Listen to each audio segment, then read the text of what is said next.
South Korea has a national health insurance system in which everyone must enroll because it is required by Korean law.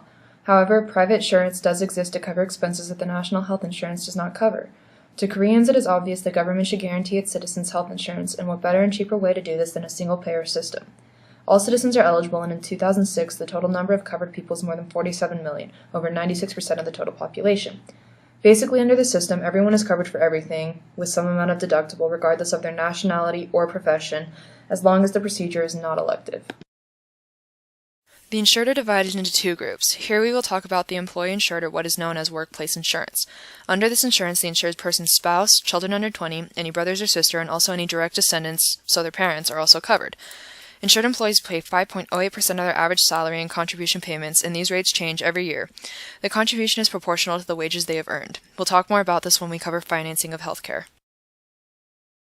The second group the insured can be in is self-employed, or community insurance. These are the people who cannot be covered by employee health insurance. Since there is no employee to pay 50% of the 5.08% payment fee, people who are self-employed have their contribution fee set by taking into account income, poverty, living standard, and rate of participation in economic activities. The remaining 3% of the population from 2006 that does not fall into either of these categories is supported by a medical aid program. Now we will cover financing of healthcare. The National Health Insurance Program has three main sources of funding: contributions or premiums, government subsidies, and tobacco purchases. The first source of funding is payments made by the insured. Everyone who is enrolled in national health insurance must pay a premium. Now, there are two ways of doing this, and it depends on whether you are covered by employee or self-employed insurance. Those who fall under employee insured pay half of the premium out of their paycheck, while their employers pay the remaining half. Those under self-employed insurance have their payments calculated based on their level of income. To calculate their income, their property, motor vehicles, age, and gender are taken into account. Under both of these plans, the premium amount is determined kind of like a tax. The more you earn, the more you pay. The next two sources of funding are government subsidies and tobacco. The government provides 14% of the total annual projected revenue, which is made up of the payments paid by the insured under the National Health Insurance Program. The third source, tobacco, provides 6% of the total annual projected revenue. Now we'll talk about the co-payments that insured individuals pay. Co-payments differ according to level and type of medical facility used. When an individual pays more than the co-payment max within 6 consecutive months, they will then no longer be required to pay any further co-payments. Earlier I mentioned that every citizen was required to be covered by national health insurance, and in 2006 more than 96% of the population was. However, the remaining 3% of the uninsured people are covered by the medical aid program. The medical aid program was established in 1979 for low-income houses.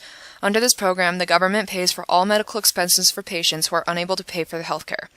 As of 2004, this program was expanded to also cover patients with rare, intractable, and chronic diseases, as well as children under 18.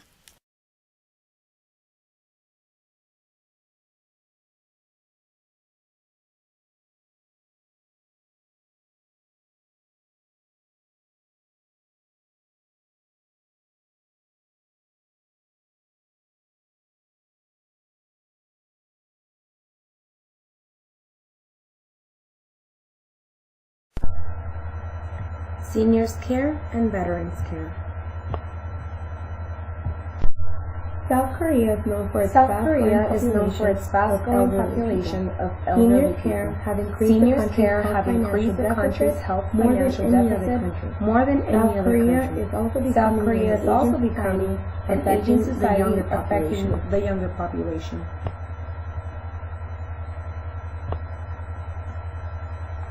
It is elderly population that has increased their medical expenditures for diseases such as chronic degenerative, causing one of the largest social burdens.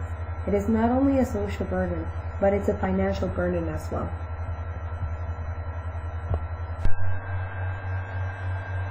To reduce this financial burden, the South Korean government has decided to implement several measures for seniors. The measures for seniors have been in control and decided by the Ministry of Health, Welfare, and Family Affairs. Such measures are based on the expansion of healthcare facilities and introducing of long-term care insurance programs, which is one of the most famous ones in South Korea.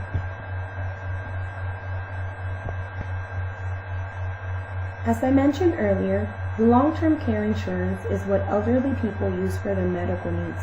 This insurance program was established in 2008 all over the country. It is a social insurance system that currently covers 3.8% of elderly Koreans. And you might ask yourself, in reality, who qualifies for this insurance?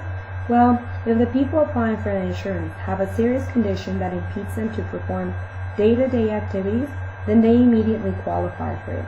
Pretty much, they base the qualifications on ADLs, or in other words, limitations on activities of daily living.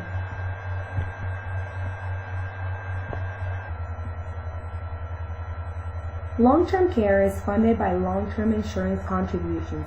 It is also paid by the insured, government subsidies, and co-payments by beneficiaries. It is also known that the government finances 20% of this program, which is based on a co-payment system. Those people who use in-home insurance pay about 15%, and those who are users of institution services pay about 20%. It is also known that the national government of South Korea is looking into the possibility of expanding the program to include coverage of elderly people with less serious limitations in performing day-to-day activities.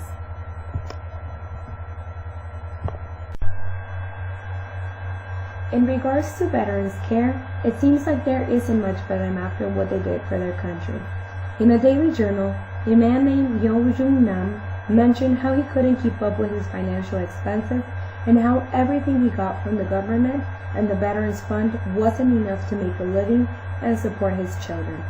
Many veterans still have to work in any means they can in order to just get by.